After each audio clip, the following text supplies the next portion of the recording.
بسم الله الرحمن الرحیم. سلام. برای خیلی از شما ممکنه این سوال پیش اومده باشه که چرا باید برای فرج دعا بکنیم. تو خیلی از ویدیوهایی که ما ضبط کردیم به این سوال پاسخ دادیم، اما امروز به دلیل بسیار مهمی میخوایم اشاره بکنیم که چرا باید برای فرج دعا بکنیم. با ما همراه باشید. دوران غیبت دوران بسیار پیچیده است. دوران و زمانه است که پر از فتنه ها، حواس پرتی ها، انحرافات، تو چاله افتادن ها، تو چاه افتادن ها و درگیری ها و گرفتاری های زیادی است که نجات از اونها یا خیلی سخته یا غیر ممکنه. چه کاری باید کرد تا از اینها رها شد؟ امام عسکری علیه السلام در کتاب کمال الدین شیخ صدوق جلد دوم به این سوال پاسخ دادند.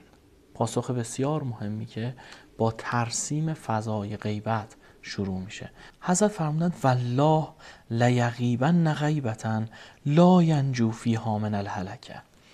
به خدا قسم امام عصر علیه السلام غیبتی خواهد کرد که هیچ کس در اون دوران غیبت از هلاکت و نابودی نجات پیدا نخواهد کرد. با قسم معصوم شروع شده و خیلی هشدار جدی است.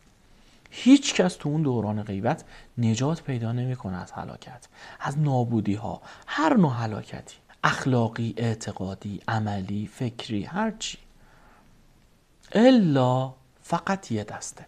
در زبان عربی این قاعده هست که اگر لا به همراه الا بیاد در یک جمله، اگر نفی بکنیم همه رو و فقط یک دسته رو اثبات بکنیم، نشانه حصر، انحصار، فقط و فقط یک دسته نجات پیدا میکنه. هیچ کس نجات پیدا نمیکنه مگر یک دسته. این دسته کیا هستن؟ این دسته کسانی هستن که دو تا شرط دارن. الا من ثبته الله عز وجل علی القول به امامته. اون فردی نجات پیدا میکنه که شرط اولش این باشه: خداوند او رو ثابت قدم بداره، پایدار و استوار بداره گامهای او رو در اعتقاد و باور به امامت امام زمان. نه فقط امام زمان.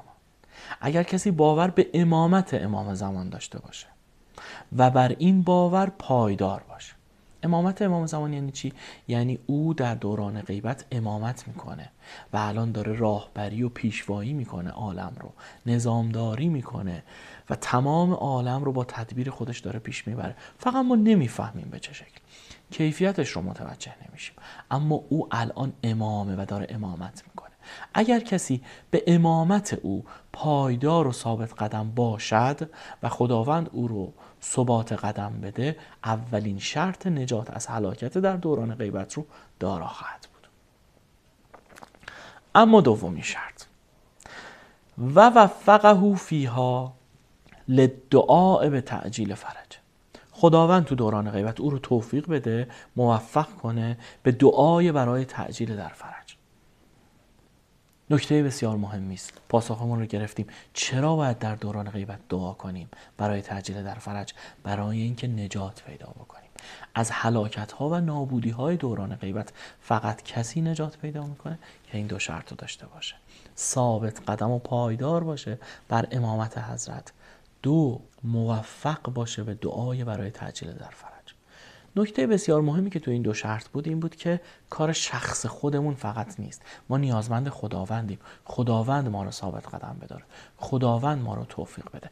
پس دائم در دوران غیبت از خداوند میخوایم ما رو ثابت قدم بداره، به ما توفیق دعای برای تعجیل در فرج رو بده. از خداوند میخوایم و خودمون در خودمون این رو تمرین میکنیم، عادت میدیم که دائما در طول روز ساعتهایی رو پیدا بکنیم بین نمازها، در اوقات پنجگانه نماز، بین طلوعین، ساعتهایی که روح ما، روان ما و جسم ما عادت بکنه و این رو در خودمون نهادینه بکنیم که برای فرج دعا بکنیم.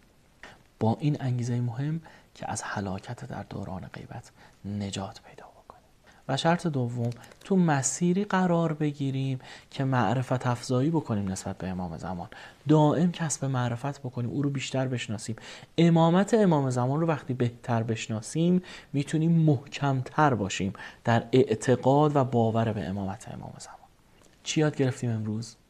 در دوران غیبت هیچ کس نجات پیدا نمیکنه مگر یک نفر.